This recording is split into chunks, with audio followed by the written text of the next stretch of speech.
Cool. Right. Okay. That's officially the start. We just start like that. I have no intro. I said this when I spoke to Should we Adam do a last fist time. bump? Should we do what to start? I There we knocked go. the microphone as I'd done it, so we'll cut that I'm out. sure that'll be the first of many. So this is the Coaching Code podcast, and I'm going to shoot my shot and be like sponsored by Pitman. This is my friend's clothing brand, these shirts. Mm-hmm. So I'm going to send in this clip and be like, Ryan, you fucker, I want some more clothes. I've got a feeling this is going to be chaos because we are obviously quite close now. We've been working together for a while, and things are going to get... I can already see the tangents that we're going to go on. The reason I wanted to get you in is for two reasons. You were our Coach of the Year last year. Big Man Award winner. Yeah. You sat there with a big grin on your face. Yeah. And then also, the thing that I think will be most valuable for people is your coaching business does not look like the traditional coaching business. Like, I think there's a narrative in the industry where everybody's kind of pushed in the same direction, which is figure out your niche and then high ticket and then one-to-one and then maybe have a drop down and then at some point launch group. And it's like everybody's building the same business because they've been told to build it without really paying any attention to how they want their business to run. You are the polar opposite of that approach. So for us to get to that point, we obviously need to talk about like your experience in the fitness industry. I want to know everything. I want to know from when you started studying your football background, owning the gym, because you've done, well, fucking everything. I've tried. Yeah. So take us right back to why you initially decided that you wanted to get into fitness as a career in the first place. So for those that don't know, first of all, I guess I should introduce myself. You can if you want. I always find it you're awkward. an expert at this. This is Ross. Yeah. So like this is Ross. We look at the cameras. We're There you breaking go. the third wall here, or whatever they say. Yeah, But fourth wall. Fourth wall. Dead But wall. I'm Ross Mackenley. This is aesthetically trained. You might have seen us on social media when I do occasionally post. You don't post. Well, maybe I don't need to, and you can find out how. So, I've been training and coaching for the longest time, over 10 years now. I first started, as Lewis said, when I was a kid. Like many lads, I guess, I actually started the gym because of football. Maybe he's like you, I think, back in the day for rugby. He's referring to shit football, not like American football. Whoa. Football. I played to I wasn't great, but I was good enough to do it professionally, or at least attempt to do it professionally.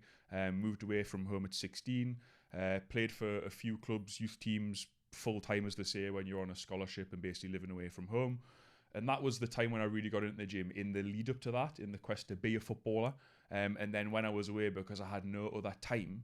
So I guess like many lads, probably that's how I started. I know a lot of my friends where I'm from, Alnwick in the northeast, in Northumberland, the rugby lads, they're always in the gym. So for me, it was starting initially to get better at football. Probably stupidly not really understanding what it required, and actually ended up spending a lot more time in the gym. And by the end of my time playing football, which was around 19, 20, I kind of realised I wasn't going to play Premier League. What's it like moving away at 16? It's obviously at 18 moving to university, at 19 moving to university. You've got... It's a weird time, innit? Because at 18, 19, you can do what the fuck you want. You can go into bars, you can do all of that sort of shit. At 16, you're still a kid. Yeah. Is it still And I was living in a hotel. What? Paid for by the club at the time. I didn't know that. Yeah, so I moved at 16. So I went from Newcastle to... And this is probably a little bit on my background, as you know, but as people say, I guess I'm quite direct, I guess. Yeah. And I think that comes from having to do a lot of stuff on my own when I was a kid. Right. And I wanted to play football, but I didn't really have anyone to take as a help. Was the town that I'm from, Alnwick, not like a sob story, just like there's not loads of people that's played football at that level from that area. So I was very much guessing and figuring stuff out as I went. That meant that I didn't really know about like going on trials at teams and stuff like that. And my mum still has the little shoebox at home of like all the teams that like send letters to us asking to come and watch us and stuff. But then I actually didn't want to do any of that because stupidly, and I didn't have any advisors, I was like, I want a contract straight away, and I'm only going to go basically, it's 16-year-old was stupid, but I was basically like, I want to go to a team that like wants me, that's going to come and watch us a few times and just offer us a contract. And that was what essentially happened. So I went from being in Alnwick in the northeast, and Torquay, probably because they were fucking useless, said, oh yeah, we'll give you a year, you can definitely South come Coast. Here. South Coast. Fucking hell. So I moved all the way down there, and it was in that time, yes, I'd already been going to the gym, but I was doing as I'm sure when many people start, like, oh, to get strong, you need to do 5 sets of 5.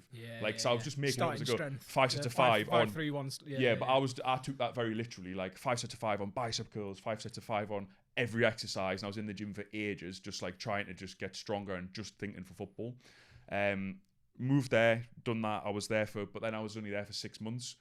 Ended up moving to Morecambe, playing for them, and that kind of started my time in football. By the time I got to 19, I was training in the morning before I went to the club to train, and I was training, say, at like 6 o'clock in the morning, doing an hour session. Then I would go to the football club. Then I would go to college, because that was part of the all scholarships at any level. You have to go to college and get a BTEC, which you'll see in a second when I explain how that comes back around full circle. And yeah, by the end, I ended up enjoying the gym more. And I realised that for me personally, the ups and downs of football, whether it was that I was doing it like to impress other people, be a footballer, like again, it wasn't a good level, but it was like, it felt cool at the time. But I wasn't. You keep saying it's not a good level, but it's still a better level than most people will get to. Yeah, and it was. I know a load of kids that were good at footy at school, and none of them went at 16 years old. And I think play. it's so long ago now, like people kind of forget it. And because I give it everything at the time, and there's definitely a lesson in this for everyone, I give it like absolutely everything. Didn't drink, didn't party, like give them all. So when I stopped, I did literally just stop. Like I got to 19, 20, might have played a few games with my mates since, but not really at all. Yeah. Because that was like my goal. That was all I wanted to do. And then after a while, I realised actually I'm not going to be able to play at the level that I thought I could or wanted to. And along the way, thankfully, I really, really got into the gym. And for anyone that's like really into strength training, and to appease you, one of the most famous NFL coaches or strength and conditioning coaches in America, Joe DeFranco, there was a guy who, at the time when I was at Morecambe, followed him. He had a program called West Side for Skinny Bastards back in the day. Yeah. Loads of NFL players were doing it, and it was like really big. And this guy, who I imagine was maybe my age now or whatever, seen us in the gym and basically just offered to train us for free. And that was what started my like love for it. Was it all the like the chains and the chains and like explosive power days and through this launching onto mattresses with med balls? Yeah, and like I've done all the same really cool training, like really cool. And that was what really got us in. That was when my education started, as opposed to me just working out myself. Yeah, buying Men's Health, all these things that everyone does, and then it progressed from there. And while I was away as well, because I had so little time, I then started writing programs for my friends. And I guess the overarching question of like what got us into it, once I got to that stage, for me, and this is what really got us into coaching, it was never about myself. It was always about, I wanted the biggest, coolest, like strongest group of friends, and I was determined that like all my pals were going to be fucking stacked. And if we went on a night out, I was going to say, didn't you tell me you were going on holiday or something? Yeah, and if we're going on holiday, I wanted all to be shredded on the beach. If we're on a night out, I wanted all to be able to fight. Like I wanted all to be like looking in like good shape. Not that fucking anything ever fucking actually happened. And I think really I pushed them. I think I was pushing them too hard. If anything, I was getting them to train 6 days a week. I started printing off the sheets. Like all my mates, anyone who's known us for a while, like all my mates when they're younger have got some form of transformation photo like in my mum's bathroom. And I was doing it all for free, like just doing it because I loved it. And I was like, right, we're going to get this photo of you here. And I was just trying to like copy Men's Health and stuff and learn about it all. And I never actually thought of where I would be now or being a coach, because for me, like it sounds silly, but like my main dream when I was a kid was being a footballer. And that died. So like I had the thing of which anyone who's experienced that before was actually great for us. But I moved home and then everyone was like, you need to get a proper job. Like you need to like really like focus on your future, and like the classic thing, Northeast, I know you like similar sort of background, but like you need to get a trade behind you. So go and do an apprenticeship. I was a plumber, like, and somehow obviously I'm relatively good at talking, so I managed to talk my way into like another job, like, and basically the first job I applied for was an apprentice plumber. I'd done that, and I was a fully qualified gas and heating engineer. So if you need your radiators fixed, let us know.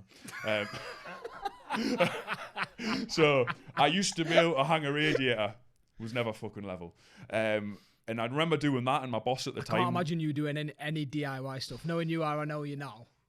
I just can't imagine you ever doing anything like that. And I was just as good at timekeeping back then as well. And my boss at the time was absolutely class, and I was very fortunate because he'd lived a life in the city in London, had a big high flyers job, and he'd actually semi-retired in his 40s or 30s. And he moved up to the Northeast where I was from. So he had a bit of a different attitude to most people in the Northeast. And he kind of, initially, that was my goal, to be a plumber. But along the way, he was like, everything you do all the time is about the gym. And you need to figure out what you want to do. Like, and I don't think this is it for you, but like, I think you should go to uni or do whatever. And to bring it back full circle, when I was at football, you do a BTEC, which is like a proper, anyone could do one.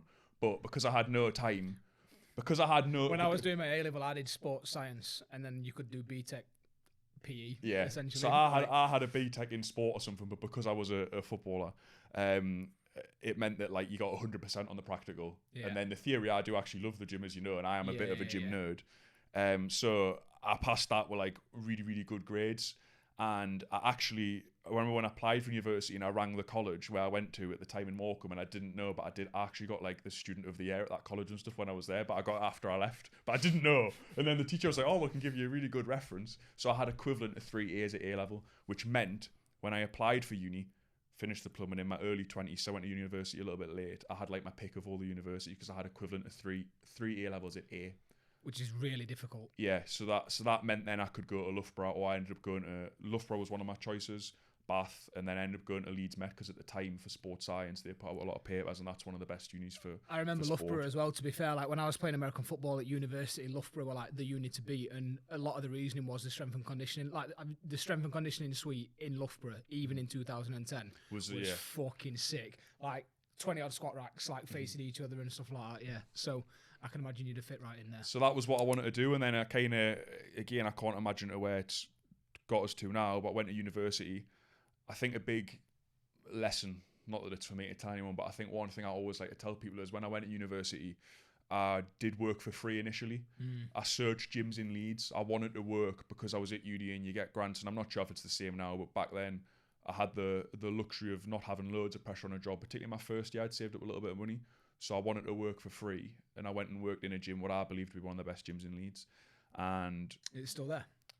Well, so let me tell you a little story about this gym, Lewis. I walked in, and I worked for free.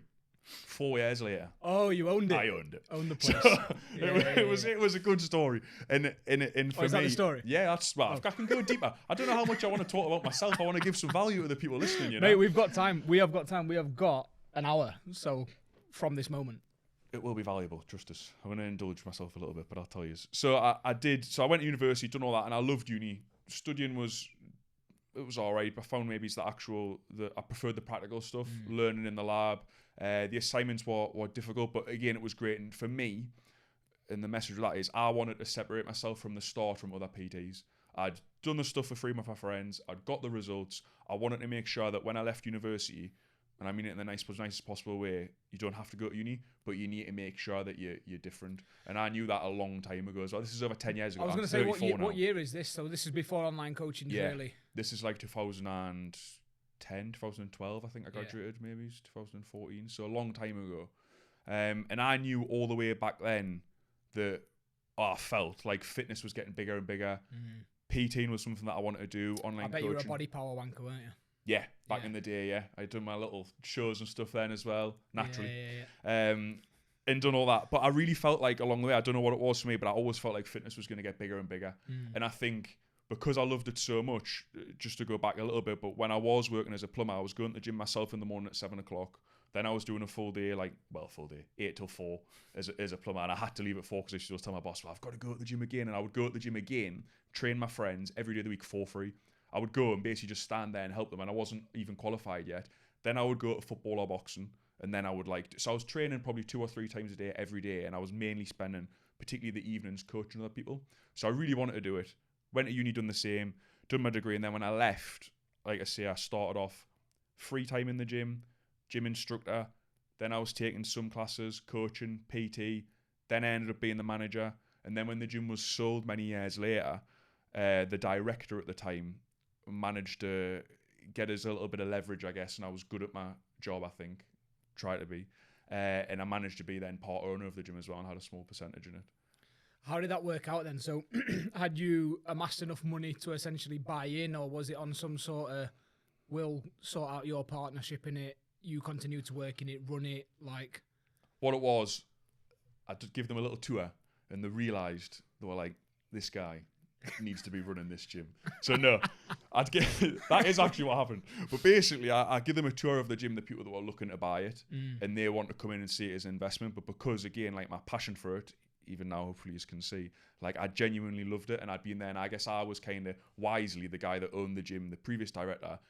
I think he knew a lot more than what I realised at the time, and he was indirectly trying to make me like the face of the gym. Right. Even though I wasn't an owner of it, I was getting paid like the manager's wage to run it, and I was only 20. I was like 23-year-old in my final year at uni, running a gym full time with 12 staff, doing a little bit of PT. I'd started AT as well, and then this sale come through, and I remember the gym at the time it was Edge Gym, it was called, and the tagline was "Train where the pros train" or "Train where the professionals train," and that meant professional athletes. We had some GB rowers, we had different GB athletes, we had Leeds Rhinos players, Leeds Carnegie players, rugby. Sick. So I had lots of different players coming in. Everyone had a program, everyone trained really, really well. But we also had recruitment professionals. We had sort of high flyers from Leeds, if you like, and people coming in. And the idea was that professionals wanted to train there because they were going to get expert coaching and follow plans. Rub shoulders with the elite athletes. So where that comes around for me was I was just this like sort of naive young lad from the northeast, from Newcastle, Alnwick, and what ended up happening was I was lucky to get advice from a lot of people who were really good at business. There was a guy who owned Seabrooks Crisps.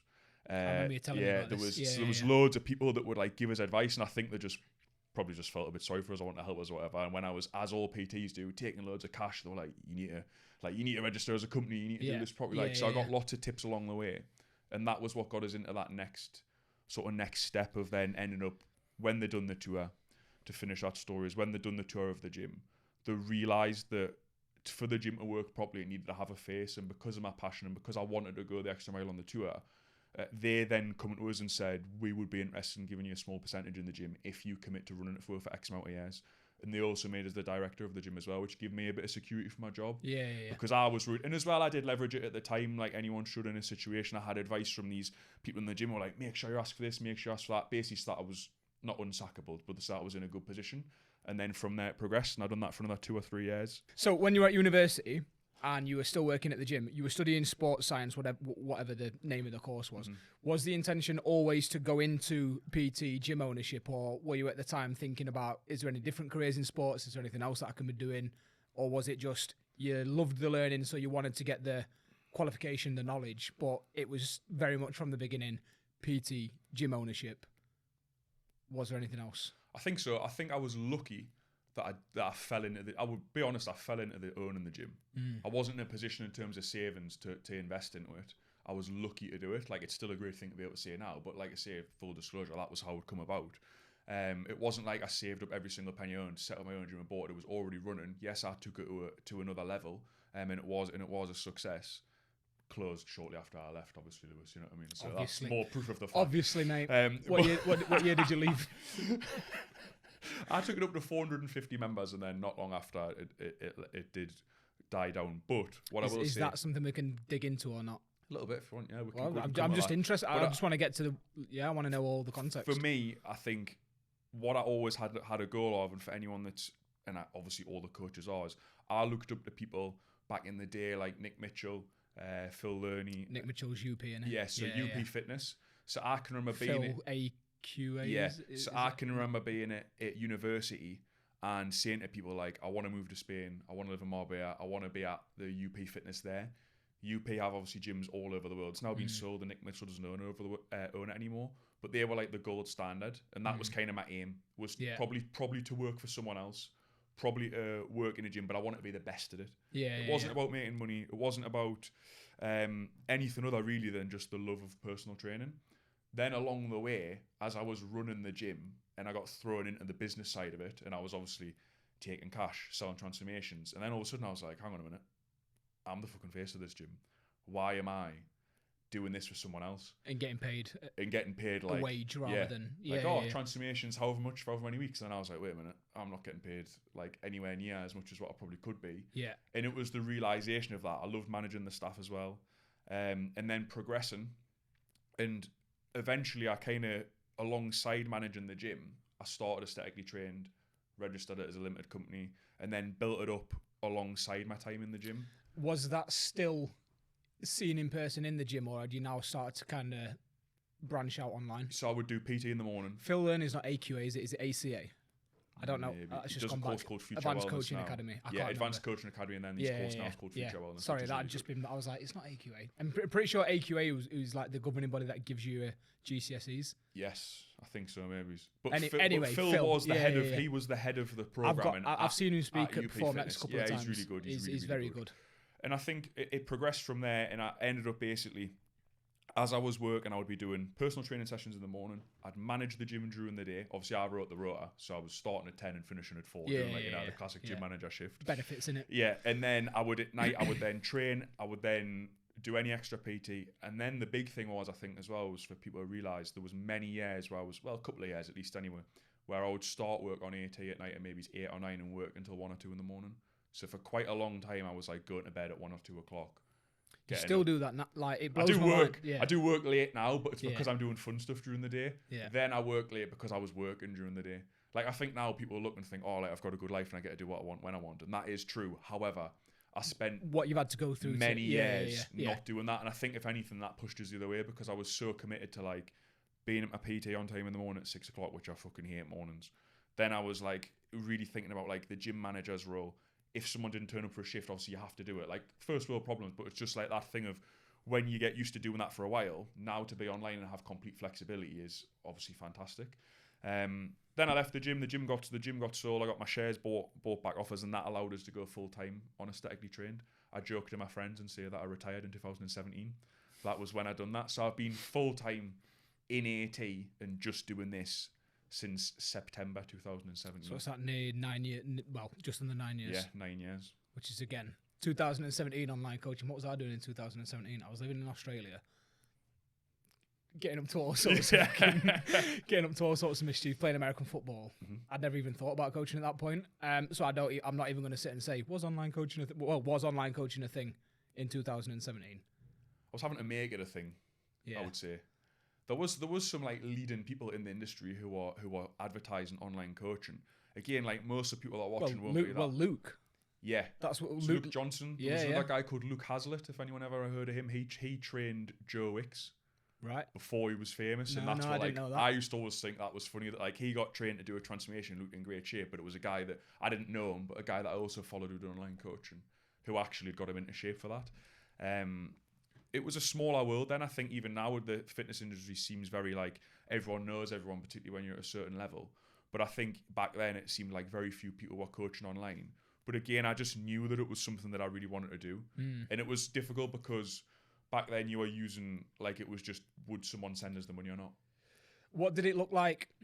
Was it essentially selling plans? Was it like ebooks? Like what did it actually look like? Because again, there's just no coaching platforms. There's no was that what it was? Just sending Word docs. Hoping people stick to it. Yeah. And mine hasn't changed that much since then really. Like I don't use an app. I'm quite old school. I know you don't use an app, but I'm not going to let you. We are definitely going to get into that because the way that you run your business is mad, and there's a lot that people can learn from it. But I'm not going to let you get away with just saying yourself. Like it is done by PDF, but yeah, there's a lot to it. I guess. There's a lot more to it. Yeah. So where did that go then? Is that we're selling these ebooks? Where some sort of communication with people? Talk to me about if you can take yourself back to 2017. What was your approach to coaching? What did you believe coaching was?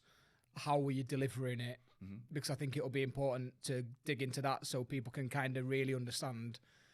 I think a lot of the stuff we're going to talk about how you deliver coaching now, I fucking love it the way that you do it.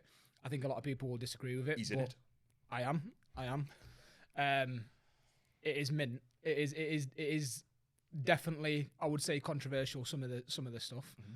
But we can get to that, I guess. No, we are going to get to that, but I think it's important to know the context of how you've got where you are. I think for everyone listening as well, as when we do get to that in the end, and I'll like sort of foreshadow it now that maybe it hasn't always been this way. There's always been the way that I wanted it to go, but I've had to progress to it, and I've had to make decisions along the way to get us to it. Yeah, and by that, what I mean is when I first started coaching, like it was called aesthetically trained, but I was still training women. Like not necessarily outwardly advertising it. But to get to where you want to go, like you've got to. Well, talk to us about 2017 then, when you went full time in AT. Yeah, so I finished negotiating my way out of the gym, got my settlement. That gave us a little bit of space.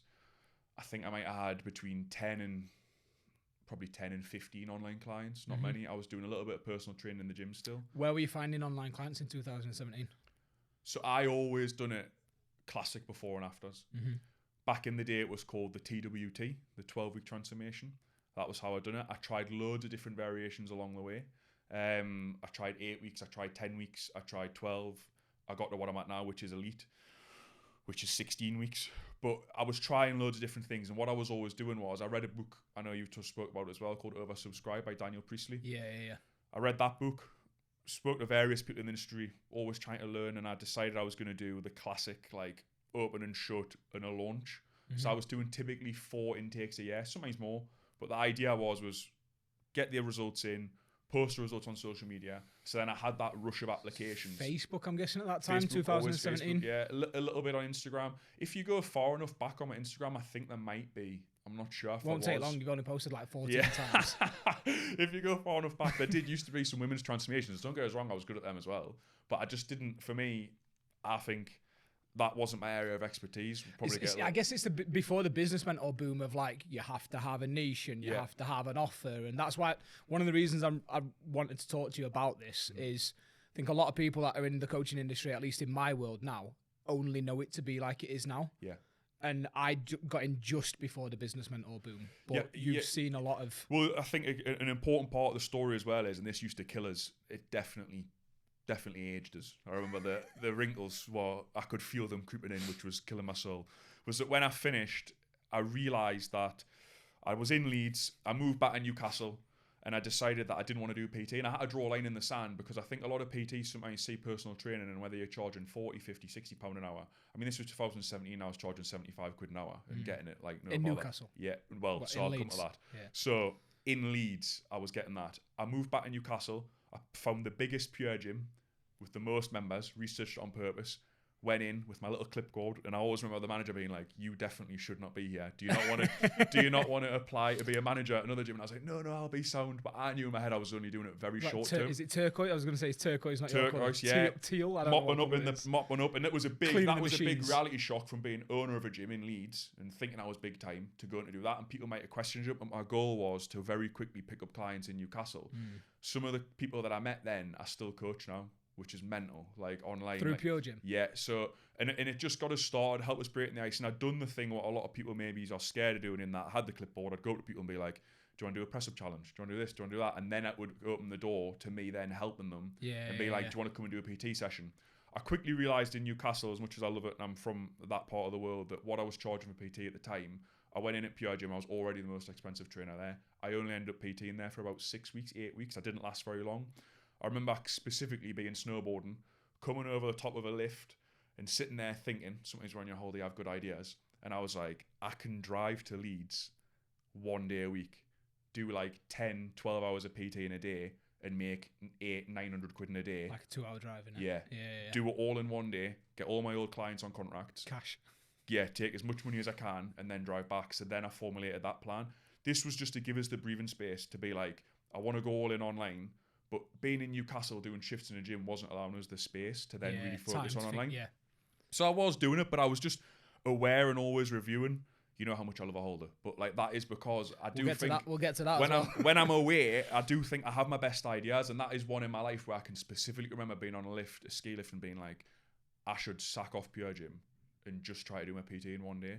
And I've done that, and I've done it for 2 years, and I can remember like driving home at night and like fucking hitting the hard shoulder and it shuddering and being like, whoa. The what they call the rumble strips. Yeah, I can remember being like, oh my god, this is going to fucking kill us. Like driving back, and I would leave the house. So what is it, like a 2 hour drive? So what time were you? Right, so I would leave the house at 4:30, 5-ish to get there for my first PT session at 7. I'd do 3 hours of PT, sleep in the sauna. I'll have like a bit of a break. Another 2 hours of PT, that was 5. I'd do another 2 hours of PT in the afternoon. So that's 7, and then I do normally 3 or 4 hours back to back from 5 till 9 until the gym closed. And then get in the car. Have a Burger King as a treat, and then drive home, Burger King in one hand on the wheel, drive back to Newcastle, and just window open, music up. Yeah, pray. Like getting back, and I remember like getting home sometimes at midnight or at 1 o'clock in the morning and being like, oh my god, this is fucking hellish. But again, give us the space, allowed us to progress, and then from there, every time I guess, whether it was the thing I like about the way that I've always launched and having this like open and like a launch sequence, you can review. You can instead of looking for clients all the time, you can say, do you know what? Last launch, I was advertising specifically to people that want to do muscle building. Actually, this time I'm going to go fat loss. women, men, older men. So I was reflecting and I was being like, right, every time I tweaked it, every time I try to make something better, do you know what? Maybe I'm going to try an 8-week challenge. Well, the results is good.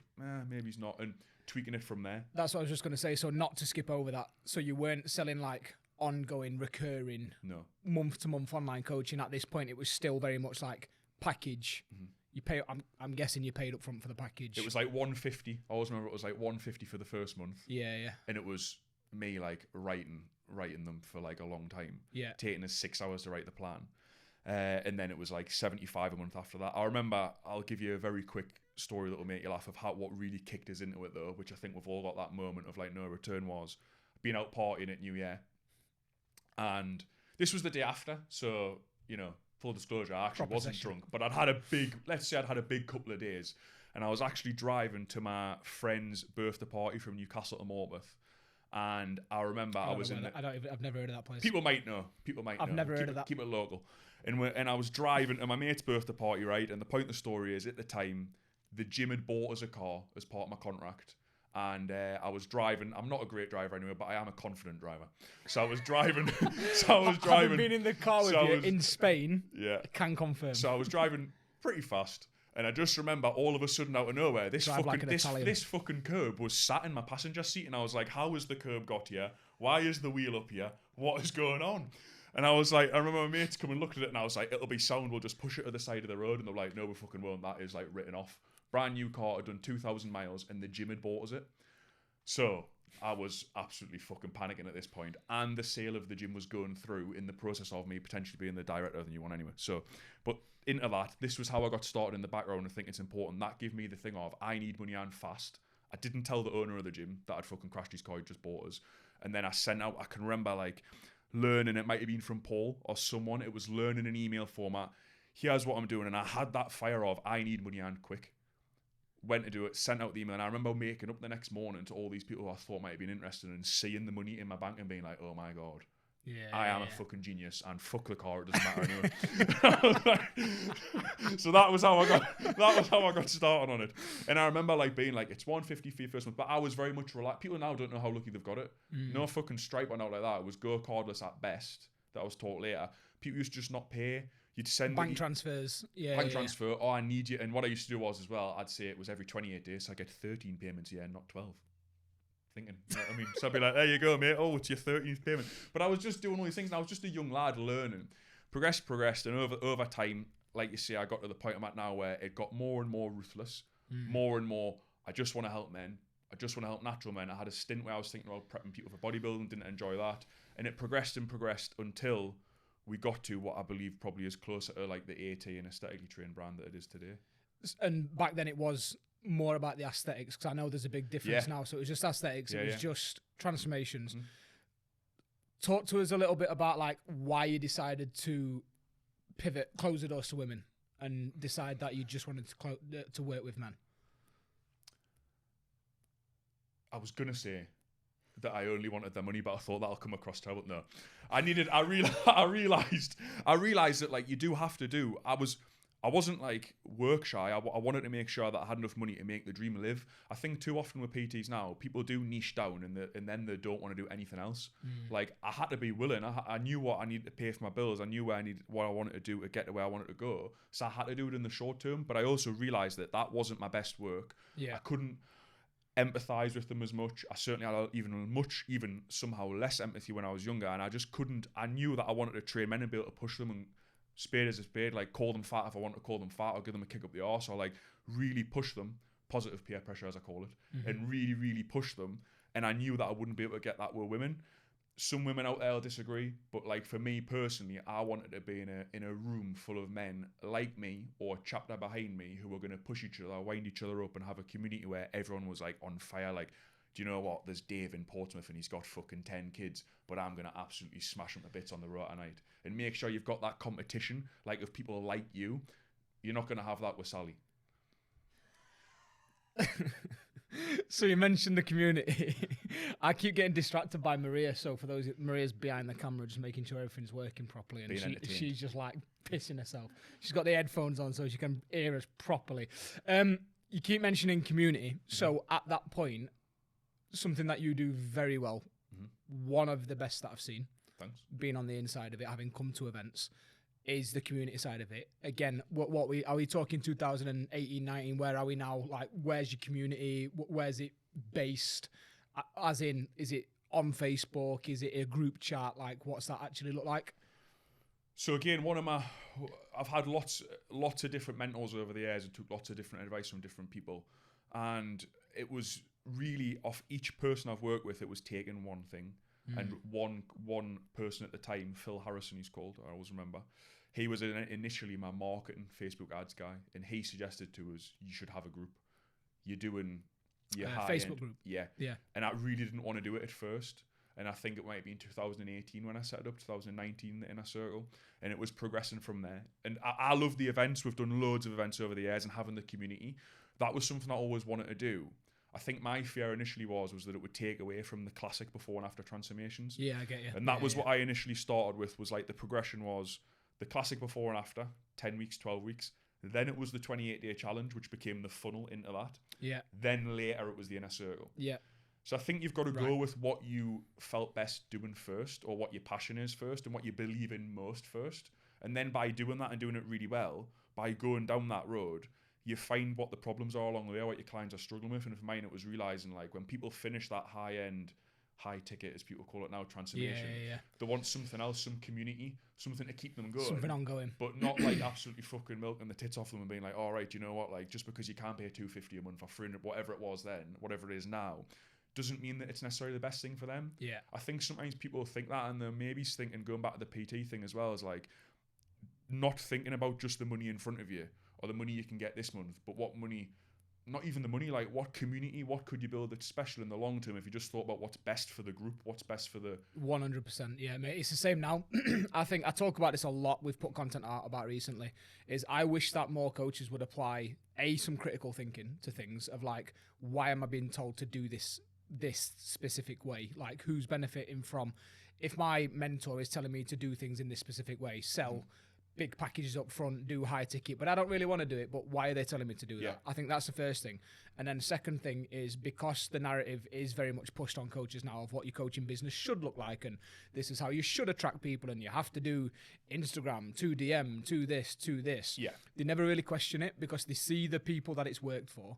They never really question it, and they never really apply, what do I actually want this to look like? And you've just said there, is like following the passion. It's exactly what I did. It's why I stopped coaching. It's why I wrapped up a $7,500, $8,000 a month recurring business to stop coaching, literally like overnight, to go all in on what I do now. It's because I was loving it. It was what I was passionate about. I didn't know if it was going to work, but I knew that's what I wanted to do. I spoke to so many people, naming no names. All of them said, don't do it. Don't do it. That's fucking stupid. I was like, yeah, but it's what I want to do. Like, and I'm applying that, like that initiative, that critical thinking of like, I'm going to see if I can make this work, because what's the worst that can happen is start taking on fat loss clients again if it all falls through. And you're much happier now, aren't you? Yeah, 100%. And you can see that, and I think that's why we, even before we're friends, were drawn to each other, because we're both very passionate about what we do. I wanted a part of what you were doing and to be involved with that. And in the long term, I played the long game. But then eventually I got you in AT as well. And it was, and for me, I think that's important, is realising we'll talk about that as well, because for me it was, I knew what you were doing. I knew we're kind of like jumping all over, so we'll get to that. But for me, it was the right thing at the right time, with obviously the marathon and the knee and stuff like that, and having to stop working with Jeff, who is a fucking sick coach. So I could, anyway, we will get to that, because I want to be able to talk about what I've seen on the inside of the business, not just somebody that's like helped you with the coaching side of things. And like, I can firsthand say it is fucking sick. And I think we'll talk about that after we've talked about the 28-day challenge, because people might listen to that bit and go, well, that sounds fucking like whatever. People will have their own opinions on that. Well, first, let me give you the statistics. Well, do you want to? Yeah, because then it's important that they know, because I think it backs it up. So just to kind of recap, and I knew this had happened, I knew we'd bounce all over. So you had the 12-week challenge. Yeah. 12-week transformation, TWT as I called it. Then you launched a 4-week version to funnel into... Yeah, so then I done the 28-day challenge. Yeah. I was with Paul. I was at an event. Paul Mort, for those of you that know him, way back in the day, 2017, 2018, I think, was my first 28-day challenge. It was on a Friday. He suggested I do it. I put a post out on the Friday. It was starting on the Monday or the Monday after. I hadn't even wrote it yet. He was like, just sell it first, see if people, and then you'll have a bit of pressure to write it, which is good and bad advice at the same time, because it probably impacts us in the future, I think, because I still do some things like that. Amplifier. It made me do the same thing with Amplifier. Yeah. And I started like that, first intake, and then built there. Now we're at a point where the statistics, which I think people can relate to, is there's been over 1,150 men through it. The average, typically between 20 to 30 men per launch. And the key point is the average weight loss is 5.6 kilos. So that's based on those over 1,000 men. It is fucking brutal. Like 10 to 15%, sometimes as much as 25% of men drop out. Mm-hmm. There's some groups where literally half the men quit. I do my absolute best to get everyone through it, but it is absolutely ruthless.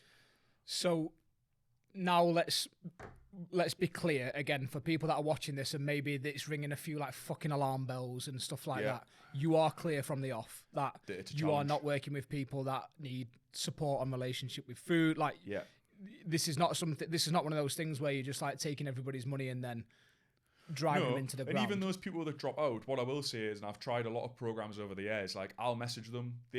People always end up coming back and doing it again because they can tell that I genuinely care. For me, I want people to do it because I know that it can be life changing. But sometimes for some people, the pressure, like it's a lot. Like, and maybe they don't realize what they've signed up for. But the guys that stick around, the guys that enjoy it, you've done it. Like, it is life changing. Like, and it gives you that.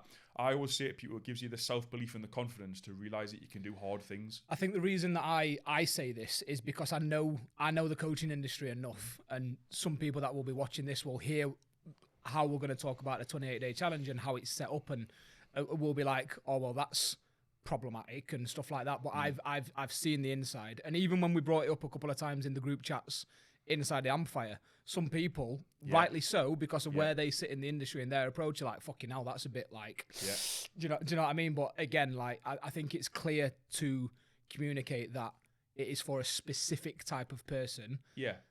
We're not taking on people you're not taking on people that are on the borderline of like disordered eating. No, like there's no fannies.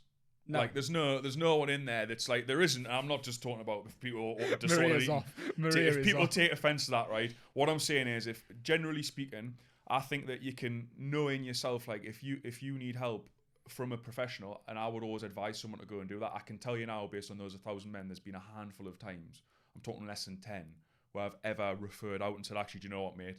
Here's your money back. You need a little bit more help or whatever. You're clear about it in the way that you market it. You're clear about it in the way that you talk about it. There's no like, what I'm trying to say is there's no smoke and mirrors for this 4 weeks, because I do want to then talk about what it turns into after, because I think that's important for the context. You're not like putting your arm around people's shoulder on the way in and being like, I'm going to look after you. You're telling people this is going to fucking suck. If anything, I'm more of a cunt in the first that I'm saying cunt. I've said it's gone. So I'm even worse. Like, there's like two Rosses, if you like, and there's me swearing on videos when the lads are watching it with their kids or their wife or whatever, or calling them fat or saying they need to, like the thing at the minute, like, you're not allowed to tell people to man up and all that. We can get into that.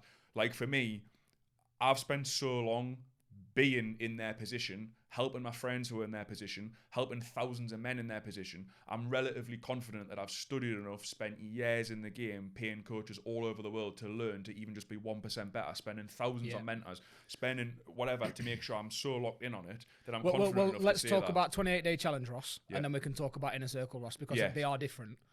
So the idea is people come in, there's a week to set up, and it's 4 weeks of hell. Training twice a day. Training twice a day, cardio minutes. Challenges. No sauce. That's a big one. No sugar. It's right. It is brutal. No syrups in your fucking coffee. Oh, mate. You're not a kid, right? Someone always asks. So in our group, it was like, what was it? I don't know if I'm going to like this black coffee. I normally have mine with milk and syrup. And your reply was, in all capitals, fucking hell, do you want a dummy with that? Good. I didn't realise that. I couldn't remember that exactly, but I knew it was something like that. But again, he made it all the way to the 28-day challenge. At the end of it, he'd lost a load of weight, and then he was joking about, I can't wait to start. And he joined the Inner Circle. I know, he's in now. Yeah, he's in the Inner Circle, and he's still smashing it now. So, why is it set up that way? Ruthless compassion. A lot of those men have never had anyone in their life tell them no, or tell them the thing that, not what they want to hear, what they need to hear. So that's people around you are all, I find.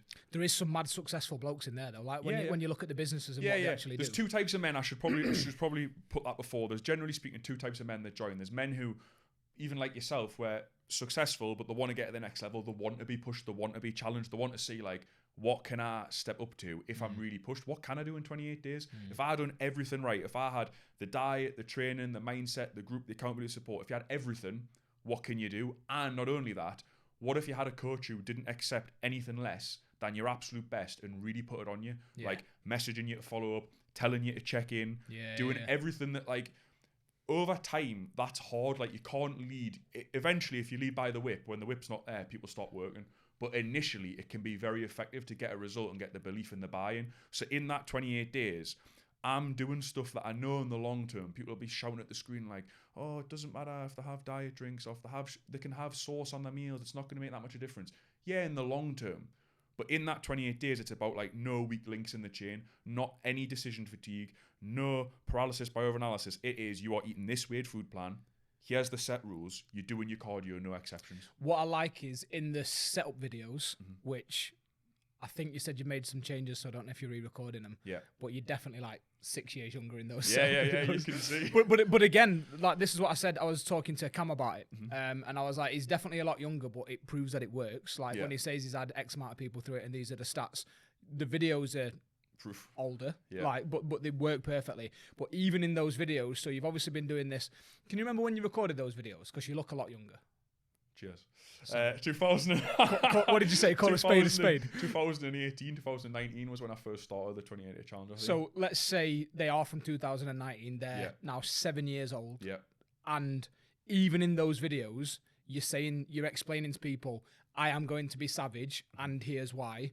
Afterwards, it changes, but you're letting people know as they set up, like that this is the way that it's going to be. Yeah. And I think that's one of the reasons why so many people do get all the way through, is because you're not just being. They've not come into your world and you're just being an absolute fucking slave driver, and it's almost like a shock to the system. They knew what they were getting into, and the way that you frame it is, you said something. It's something like you have to. Got to be your coach, not your friend. No, well, yeah, but it was something like you have to follow the rules before you can bend them, or something like that. You have to follow the rules before you can break them. Yeah, you've got to walk through the fire. You've got to prove what it takes. Men bond through stressful times, through like overcoming challenges. So it's important for you to have the challenges laid out, and I give you the opportunity and hold you to being able to complete it. Like you're gonna have some days where you don't want to do it, and I think as well, all of us subconsciously might test like, does this person actually care about like me following the process? If I don't check in, will he message us or not? Some people will. Like, there's obviously you've got some guys who want to get to the next level and that's their goal. You've got other guys who it's a last chance saloon. It's like, I am not in shape. Nothing's worked before. And I say in the videos, you'll have heard us say, I'm like, listen, if this program doesn't work for you, people aren't going to turn around and go, oh my God, Ross has done a bad job. They'll go, fucking hell, mate, you must have not listened at all, because 1,000 people it has worked for.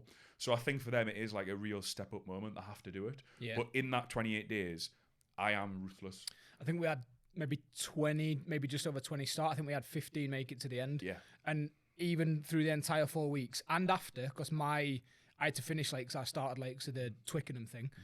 Even after, everybody's messaging you in the group. Like, people, coaches, you know how passionate I am about community. And I think if I was to nail the one thing, pick the one thing that I think I do well and teach well in the Amplifier, it is community.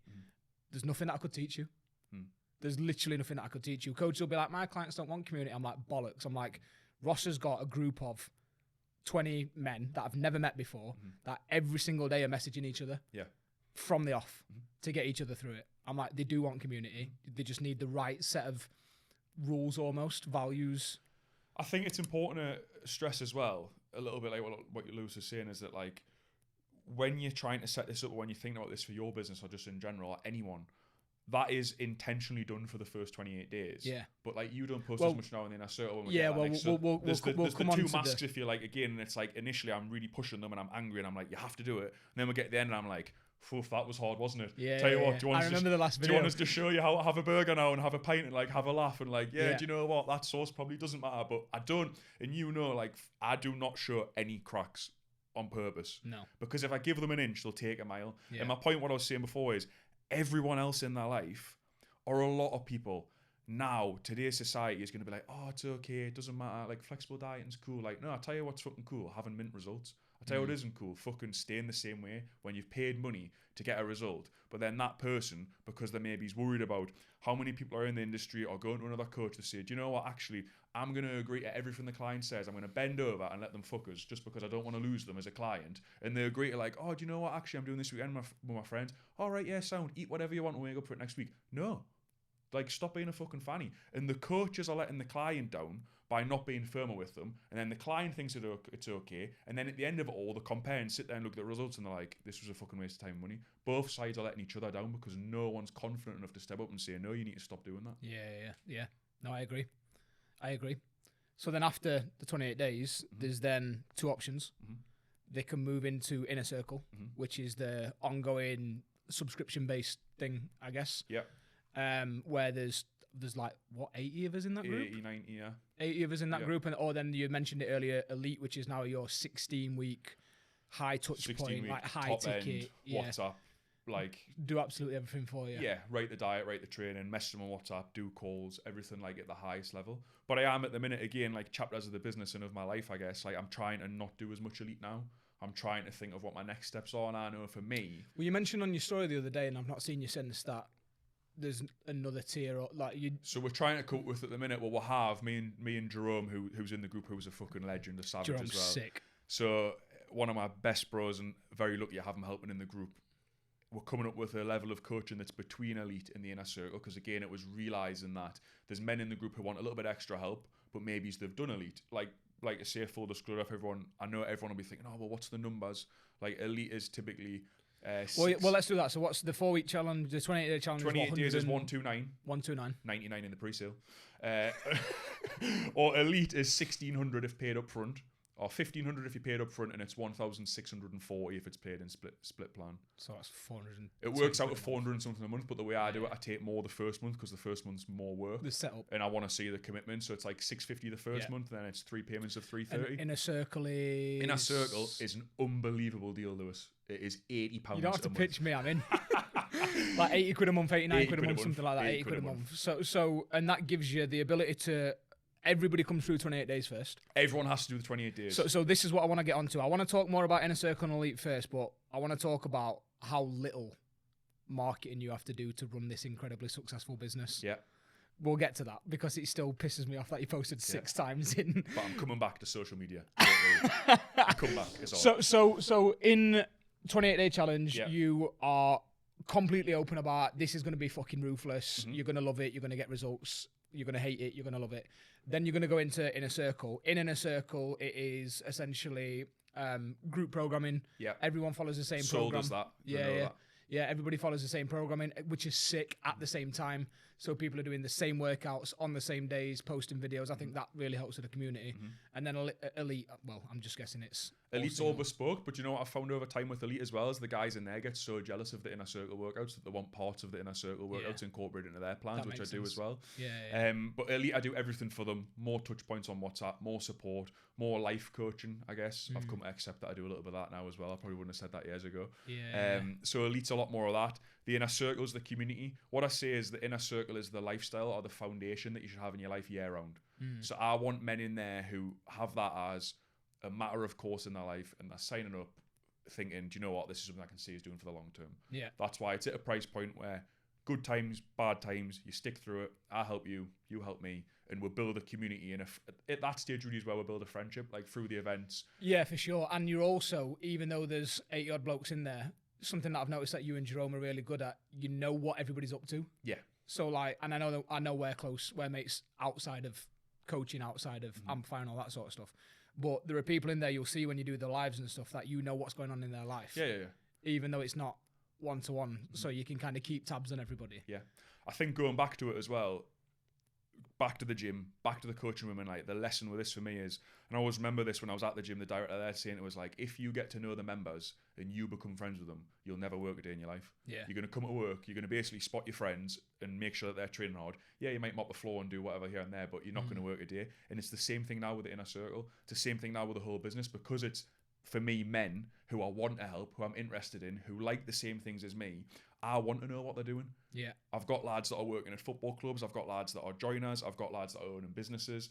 But they're all watching UFC on a weekend, watching boxing, going to football matches, wearing similar sort of clothes, like all these things, festivals in the summer, cool holders, whatever it is. They're all lads that want to better themselves, go in the same direction. So I want to ask the questions. I want to know how the family's going, what else are they doing? Are the running's more popular than me? Oh, well, what's your 5K time? Like little extra challenges that maybe I might not have speaking about in the group, but I know that like Steve's working on maybe something with his son. So like I might mention it in a video. I might mention it to the group. Say, do you know what? Blaine's just ran 85 kilometers in Canary, in Gran Canaria. And it was freezing. Yeah. So it's like having the opportunity for them to pivot and know that I give them the foundation. It's just 4 sessions a week because that's what I believe they need long term. And it's like what I'm trying to say to people is just trust this, follow this programming, whatever else you need to do, as long as you check in, I'll tell you what to do, or you're in a position where you can add it in. Yeah. And again, that comes from the love of it. If it was, I mean, with the best will in the world, if it was menopausal women, I wouldn't fucking know where to start, and I definitely wouldn't know what to fucking ask them about. I'd just be like, sound, how you feeling? Are you getting a bit hot? What's going on? Like, I wouldn't know, like, I wouldn't know where to go. Like, it wouldn't be one of them things. Like, I'd be like, all right, well, great. Like, for me, like, I want to focus on men that I know, like, what's happening. Like, do you know what? Like, you've not been eating any fat. What happens then? It's going to go like this. Like, no fat, no boner. So I'm like, well, have you experienced that? Have you been dieting too hard? Are you pushing it really hard? Do you not want to shag your lass? Why is that? Are you like, what are you thinking? No, you're still like, oh, well, maybe it's that you've been dieting a bit too hard. We should probably have a conversation. And I can do a video on that in the group. Whereas if it's like women, or you've got a mix of that and you break like the sanctity of the group, then all of a sudden I can't be as open and I can't be as relaxed, and I won't have probably the follow-up and the desire that I do. Yeah. I'm like wary of like time, and there's so much going on. So I had so many more. I wish we had longer. I've so many more questions. I'm gonna have to be selective with them. So talking about like the marketing piece. Yeah. Whatever you think will give them and you the most value. Well, I want to talk about the marketing piece. And so you've got this business now where people come in regular intakes. They then go more often than not. Have you got the stats of how many people go from 28 days into something else?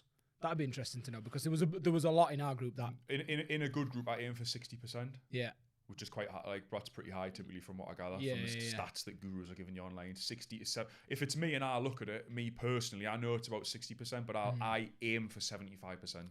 So that's one of the things I want to talk about, because I know you've got better this last year, and I know that you're making your comeback now. But when we'd met, you'd posted 6 times in 2024, I think it was. Yeah. And you were still doing, at the time, I don't know what it is now, we don't have to, but at the time you were doing like 15 grand a month on average. Yeah, probably back then between, I would say it's moved up a little bit since, probably then maybe it's between 10 at a low to 12. Depending on the intakes. Yeah, like the average was probably between 10 and 12,000 a month. And you posted 6 times. Yeah. And there's no DMs. Nah. And no cold outreach. And all your posts at the time. Yeah. What I thought, what one of the things that I like about 28-day challenges is you don't cherry pick the results. 28-day challenge, everybody's results get posted, regardless of if they've smashed it, regardless of if they've like kind of like passed through and it's not as impressive, but so there's full transparency. Yeah. So you post all the results on Facebook. I don't even always post them all on Instagram. I should. Yeah, you should. I should. You really should.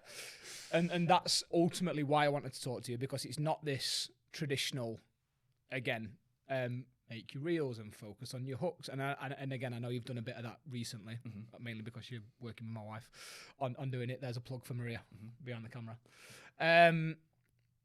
But it's still possible to grow a business that you fucking love, actually love working in. Yeah. Very profitable. Yeah. So the 2 things that I want to talk about, we've got 16 minutes, are events in AT. Yeah. Because that is wild, some of the stuff that you do. The retreats, and I'll let you talk about the big one later on this year. Yeah. And then also how that enables you to live the life that you want to live, because we said we were going to touch on holidays. Like Ross is always on holiday. We need a part 2, don't we? We probably do need a part 2. Comment part 2 below. Engagement. There we go. Yeah, do that. Dickhead. So, one thing that having a community like you have of like-minded men that all like the same shit and all train the same way is it enables you to run these fucking mad events. Yeah. So, keeping an eye on that timer, right? Let's try and do 5 minutes. I want to know about the UK-based events, and I want to know about the Thailand snowboarding, and then what are you doing in October? Okay, so I tie how it all comes in now, big picture when you zoom out, I tie the inner circle programming into the events. So the inner circle programming is split into 12-week blocks, real training blocks, periodization of the programs. But at the end of that training block, the highlight is the event. The recent one we just done in Manchester this past weekend, where we're doing Zercher squats, because it's been a big focus of this quarter in Manchester. I typically do 4 UK events per year, different events with different names. We've got the man, we've got the deadlift competition. We're doing a running track in June, which is going to be sick. We're going to do a little bit of a running day. Track Strong, that's what that program's will be called. So I rotate the events, and there's always a highlight at the end of each 12-week block. It means that the guys have got a chance to see us in person. For me personally, my mentors over the years, I've always been drawn to people. Even with you, I loved with the Amplifier. The course was amazing, but the thing for me that really I was buzzing off, and I actually messaged you at the time, and I remember, I wanted to just see you at the end anyway, because for me, I knew that would be the most beneficial thing. Yeah. So when there's an opportunity, again, that's like the chance when you get to be called on your bullshit. So for the guys in the group, they know that when they come to the event, they get to see me in person, which is one thing. But it's competition. It's competition. Yeah. So when they rock up, if you rock up and you still are fat, then guess what? Like, everyone else there is going to go, well, do you know what, mate? You said you were doing a fat loss block and you've not got any leaner, or you said you were going to get stronger, but your deadlift's still the same. And they're going to realize that they've not followed the program. And so it's an opportunity, and the right people will see it as that. So the UK events are quarterly. Then we do typically 3 international events a year at the minute, but I want to do more. That's the plan. So internationally, we do Marbella. We've done Lisbon in the past. We've done snowboarding twice, but people always get injured because men think they can do stuff and then get there and realise they can't. So someone broke their wrist, someone else snapped the collarbone off. And then we've also done Thailand, which is my absolute favourite place, one of my favourite places in the world. My 4th year. In fact, I think this year might have been my 5th year in Thailand. So I've been doing them for a long time as well, which is class. And then this year, to top it all off, in October, we're doing Everest Base Camp. Which is fucking mad. Yeah. So to think like how far it come, and it started by training events in the UK, following the same principles, and then just growing it and trying to improve it. So it started with, it's the end of a training block. Does everyone want to meet up and do a training day? Then it was at those training days, people saying like, do you know what? We should have a night out together. So then in COVID, when everyone was a little bit lonely, I hired a full nightclub, put a load of money behind the bar, and was like, right, fuck it, everyone could come. 2 meters apart. Yeah, so we've done that. That was in COVID, and then at that event, people then were like, do you know what? This has been class. Like, I would go snowboarding with you, and I was like, would you really? Like, 57-year-old Welsh Michael Hunt, who'd never snowboarded in his life, was saying he would go snowboarding. And Is that like, he went though, right? Yeah, and he went. Yeah, I've never seen a man smile so much, falling over so much in my life. He was class. So in the events have given us some of the best memories and experiences of my life, and my goal, like my passion, I don't know why it is, but like, as well as the coaching, as well as getting results, like, I love the idea that I'm helping people to do something they wouldn't be able to do on their own. And that I think is really important about the entire business. Is like you said, you have people are like, we can't do community. Nobody wants community. I can't run events. What if nobody turns up? And you started, I don't know what your first events were like. Obviously, you've been doing this a long time. But now you have, how many was in Thailand in January with you? 7 in Thailand. So flying halfway across the world. Halfway across the world. Again, these blokes have got family. They've got jobs. They have to pay for it. It's 10-day trip. 2.5 grand. 2.5, 3 grand, 10 days to be away. Everest, you've got people paying, what is it, 3 grand? Yeah. Like it to obviously expensive trips. That are doing it, and it's because of the community that you've built on the shared values that you've got. And I think as well, it's realizing that like that's just been a step-by-step process. Yeah. Like everyone always sees like where you're at now, but they don't see the steps before it. Yeah. Like, or the fact that like it might have started with just doing an event in a gym. Doing an event in a gym in Newcastle, and maybe he's having like 4 or 5 people turning up, but then being buzzing that fucking hell, there's 4 or 5 people here, I can't believe it. Yeah. And then when there was 10 people, like, oh my god, there's 10. And then now like now I'm like disappointed if there's not like loads and loads. But when I get there on the day, even now, there's always a positive. Like, even if it's like less people, I'm like, do you know what? I'll really get to know these lads even more, and I can help them more. When there's loads of people, I'm like, oh, this is going to be class. No, it was mint. The one in December, the deadlift one that I just came to watch. I was like, I just want to go and see what it's like. Yeah. Is it Leo? Leo and his dad. Yeah. So I don't know how old Leo is. Yeah. But like 18 now. Yeah. 18 years old. Like probably 50 kilos wet through. To be fair to him.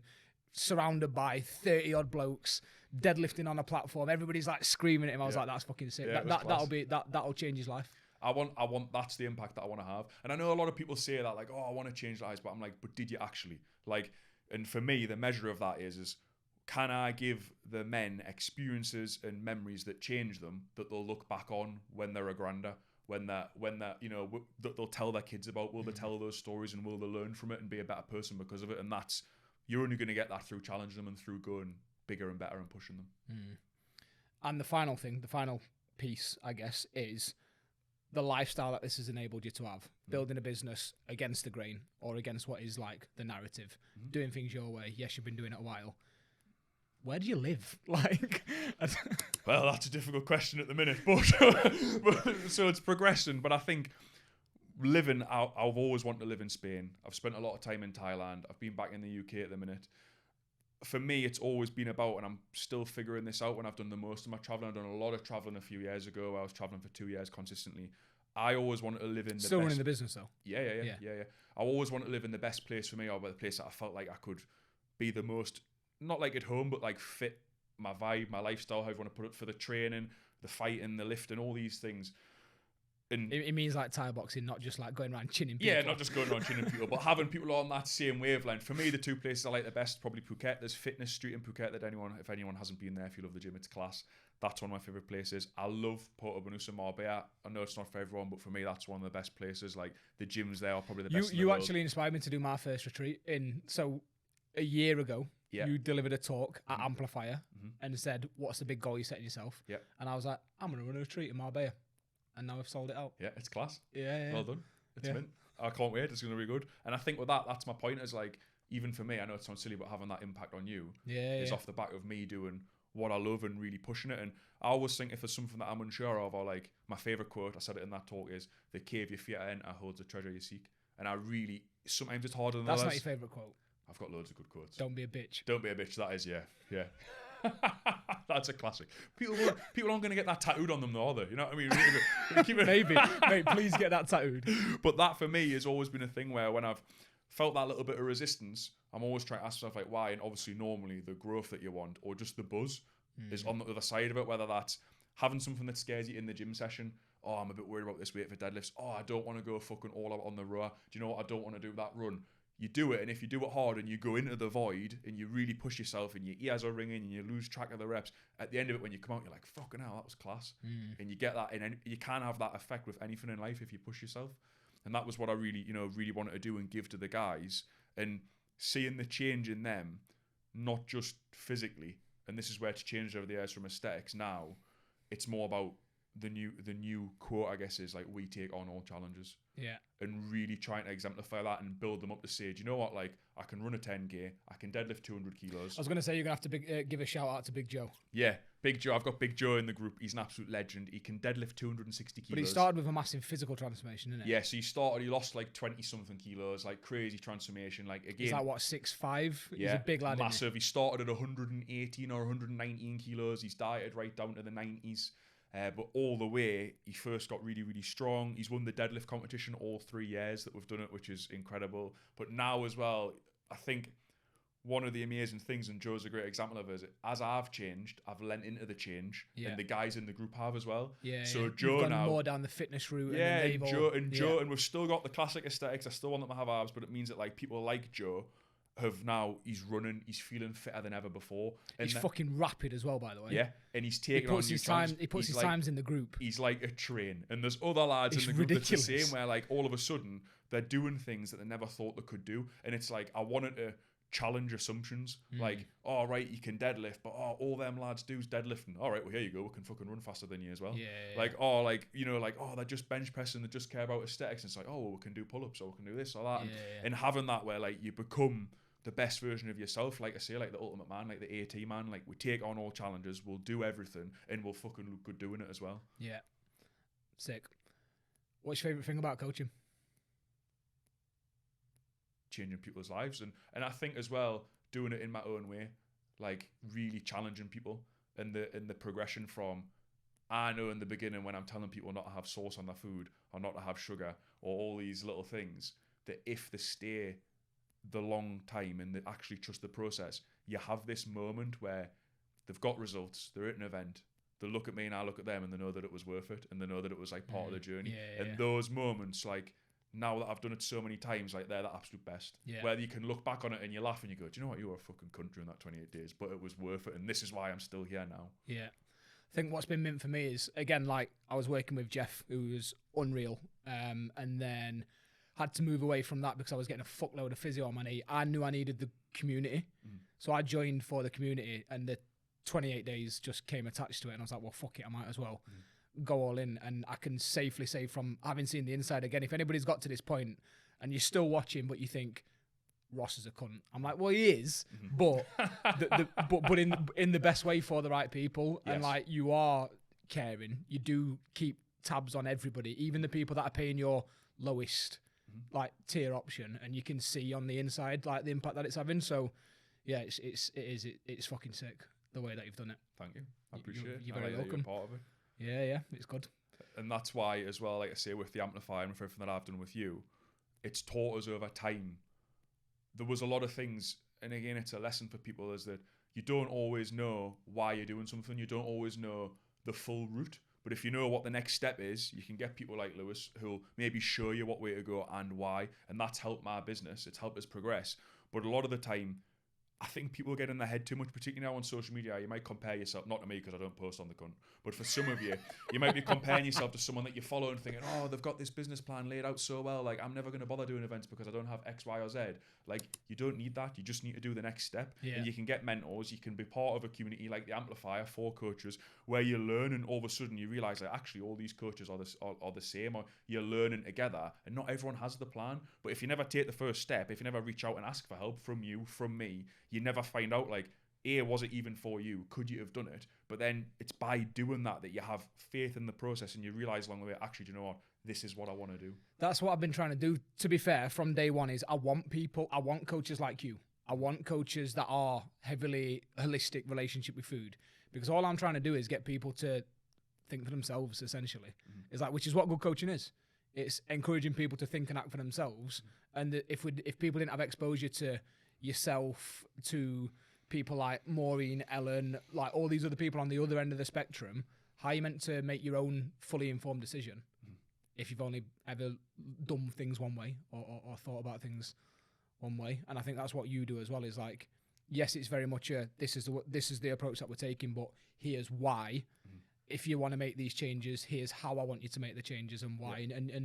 And I think that's, for me, like, coaching always comes down to autonomy and empowerment. And what people don't understand is that to get to that point, sometimes you do have to, like you said, crack the whip first. And also sometimes as well, realize that asking for help doesn't mean that you, if anything, I would argue, it makes you a better coach. Yeah, I agree. Like, asking for help and always investing in other programs, not just like coaching to be a better coach, but actually, could you be being coached as well? Like, are you learning about fat loss? Are you doing a muscle building phase? Have you, as I said in my talk, Lewis, went like, what's your next challenge? Are you taking on any challenges at the minute? If not, why not? Like, how are you going to inspire someone if you're not an inspirational person? Could join the Amplifier and learn about behaviour change and mindset coaching. And there's the plug, right? I think Maria's waving at us. That was fucking sick. Oh, we forgot the Pokemon card. We brought Pokemon cards to open. Got 2 minutes. No. Ross has brought some original 151 limited edition Chinese Pokemon cards. Yes. Lewis has picked his pack. Got Pikachu on the front. You only get 5 cards inside of these because they are limited edition. So.